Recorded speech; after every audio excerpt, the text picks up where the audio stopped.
Well, it looks like Delhi University students are finally in for some good news as the UGC versus DU tussle has found a middle path. Take a look. DU breaks silence.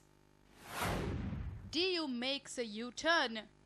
Delhi University has sent a new proposal to UGC to end the 4-year undergraduate program so that the admission for various courses could begin.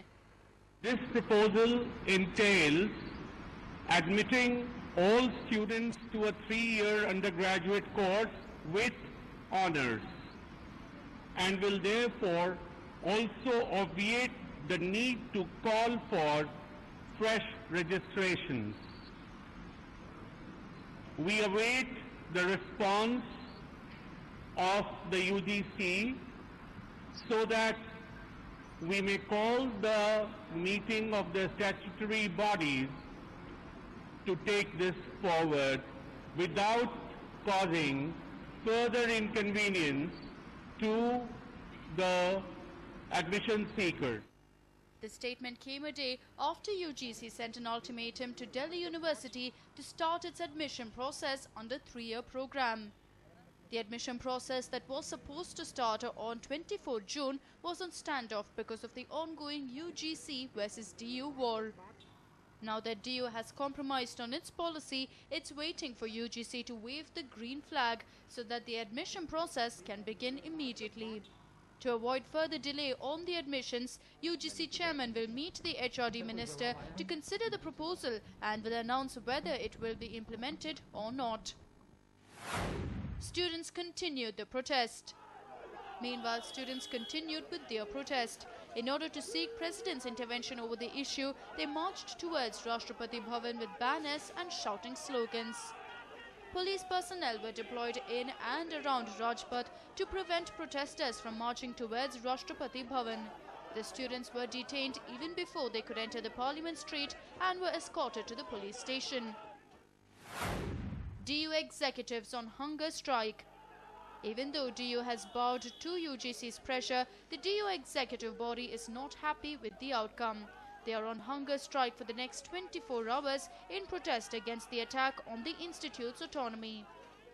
मैं appeal करना चाहता हूं कि university को इस तरीके से belittle करने की कोशिश ना करें, यूनिवर्सिटी का रेपुटेशन को खत्म करने की ना कोशिश करें और यूनिवर्सिटी में एडमिशन्स हो और बच्चे इंतजार कर रहे हैं, इसलिए हम भूख हड़ताल में भी बैठे हैं।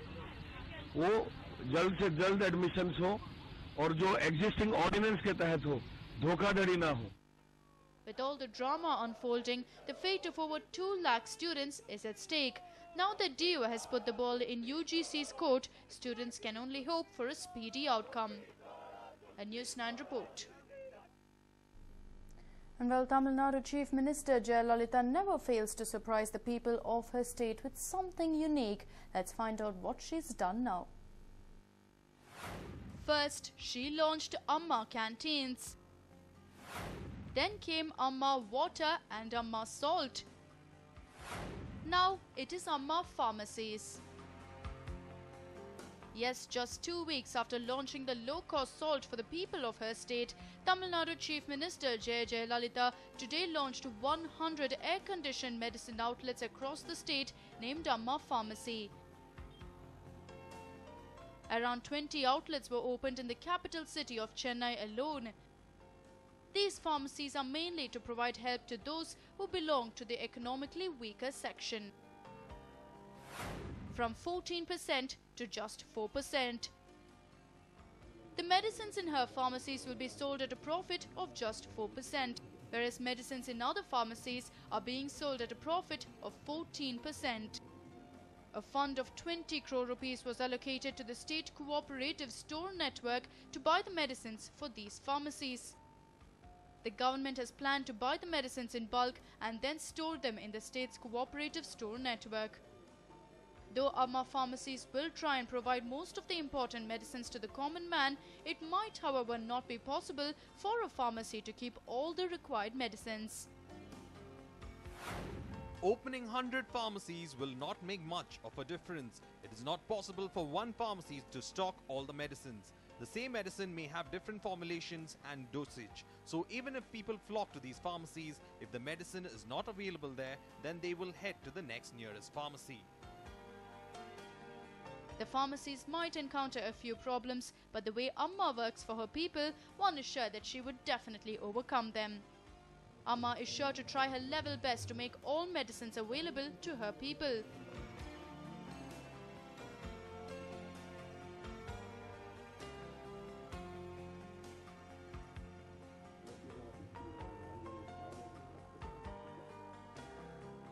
After the low-cost canteens, drinking water, salt and now the pharmacies, people will now definitely look forward to the next low-cost thing Amma will launch. A News9 report. Moving on, a hospital in Mysore has been accused of medical negligence. And why? We'll take a look as to exactly what happened.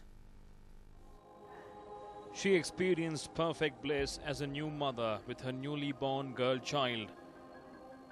But that was only for a short span of 3 days. The hospital had allegedly killed her motherhood. Parveen was admitted in Chaluamba Hospital of Mysore. She delivered a girl baby on the 22nd of this month. The mother and the baby, who are in good health, were later discharged from the hospital. Parveen, however, came back to the hospital for a checkup as the baby had developed a fever. The hospital asked her to get a blood test done. Minor infections were found and the baby was injected with an antibiotic. Within a span of 10 minutes, the baby stopped breathing. The parents and the baby's relatives blame medical negligence as the reason for the death. ಶನಿವಾರ ನಾವು ಬಂದು admit ಆದ sir. ಭಾನುವಾರ ಬಂದು delivery ಆಯಿತು. Delivery ಆದಾಗ ಮಗು ಮತ್ತು ತಾಯಿ ಇಬ್ಬರು ಚೆನ್ನಾಗಿದ್ದಾಗ ಡಿಸ್ಚಾರ್ಜ್ ಮಾಡಿದ್ರು. ನಿನ್ನೆ ಡಿಸ್ಚಾರ್ಜ್ ಮಾಡಿದ್ರು. ಡಿಸ್ಚಾರ್ಜ್ ಮಾಡಿದಾಗ ಏನಾಯಿತು, ಇವರು ಕಣ್ಣ ಲ್ಯಾಬ್ಗೆ ಬ್ಲಡ್ ಟೆಸ್ಟ್ ಬರ್ಕೊಟ್ಟಿದ್ರು. ಬ್ಲಡ್ ಟೆಸ್ಟ್ ತಂದು ಕೊಟ್ಟಾಗ ಮಗುಗೆ ಸ್ವಲ್ಪ ಇನ್ಫೆಕ್ಷನ್ ಇದೆ, ಇಂಜೆಕ್ಷನ್ ಮಾಡಬೇಕು ಸರ್ ಅಂದ್ಬಿಟ್ಟು ಇಂಜೆಕ್ಷನ್ ಮಾಡಿಕೊಟ್ರು. ಇಂಜೆಕ್ಷನ್ ಮಾಡಿದ ತಕ್ಷಣ 10 ನಿಮಿಷ ಅಷ್ಟೇ ಮಗುಗೆ ಹಾರ್ಟ್ ಬೀಟ್ ನಿಂತು ಕೈ ಕಾಲೆಲ್ಲ ಹಸಿರು ಕಣ ತಿರ್ಗಾಬಿಡ್ತು. The hospital authorities have denied the claims. ರಕ್ತ ಪರೀಕ್ಷೆಯಲ್ಲಿ ರಿಪೋರ್ಟು ಸಾಯಂಕಾಲ ಬಂದಿದೆ, ನಂಜಿದೆ, ಸೋಂಕಿದೆ ಅಂತ ಬಂದಿದೆ. ಅದಕ್ಕೋಸ್ಕರ ಆ ಸೋಂಕು ಇನ್ನೂ ಜಾಸ್ತಿ ಹೆಚ್ಚಾಗಿ ಮಗು ಪ್ರಾಣ ಅಪಾಯ ಆಗಬಾರ್ದು ಅಂತೋಸ್ಕರ ಇವರು ಇಂಜೆಕ್ಷನ್ ಕೊಟ್ಟಿದ್ದಾರೆ, ಆ್ಯಂಟಿಬಯೋಟಿಕ್ ಇಂಜೆಕ್ಷನ್ ಕೊಟ್ಟಿದ್ದಾರೆ. ಇಂಜೆಕ್ಷನ್ ಕೊಟ್ಟು ಮಗು ಎಲ್ಲ ಚೆನ್ನಾಗಿತ್ತು, ಸರಿ ಮಗುನ ತಾಯಿ ಹತ್ರ ಕೊಟ್ಟಿದ್ದಾರೆ. ಅವರು ತಾಯಿ ಹಾಲು ಕುಡಿಸಿದ್ದಾರೆ ಅಂತ ಇವ್ರು ಹೇಳ್ತಾರೆ. ಅದು ಹಾಲು ಕುಡಿಸಿರ್ಬೇಕಾದ್ರೆ ಆಸ್ಪಿರೇಷನ್ ಆಗೋಗುತ್ತೆ ಒಂದೊಂದು ಸಲ. ಈ ಸೋಂಕು ರೋಗದಿಂದ ಬಳಲ್ತಿರೋ ಮಕ್ಕಳೇನಾಗುತ್ತೆ ಅಂತ ಹೇಳಿದ್ರೆ ಅದು ಆಕ್ಟಿವಿಟಿ ಇರಲ್ಲ. ಅವಾಗ ಏನು ಮಾಡ್ತಾರೆ, ಅದು ಸರಿಗಿಲ್ಲದೆ ಇರೋದ್ರಿಂದ ಮಗು ಆಸ್ಪಿರೇಷನ್ ಆಗಿಬಿಡುತ್ತೆ. The family, who is certain that the baby died due to negligence, has now filed a complaint at Devraj police station. The police have started the investigations and the baby's body has been sent for a post-mortem. Ram, News9, Mysore.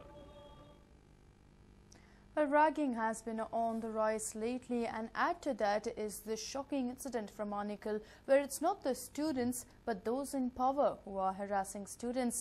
Well, this incident has been reported from Kitturani Chennamma Hostel, where the principal has turned the hostel into a bar. Every night the principal consumes alcohol, and shockingly it's not him alone. He drinks along with the security guard and the warden of the hostel. They then harass the boys and girls of the hostel. The parents are now demanding the suspension of the principal, Mallikarjun Swami.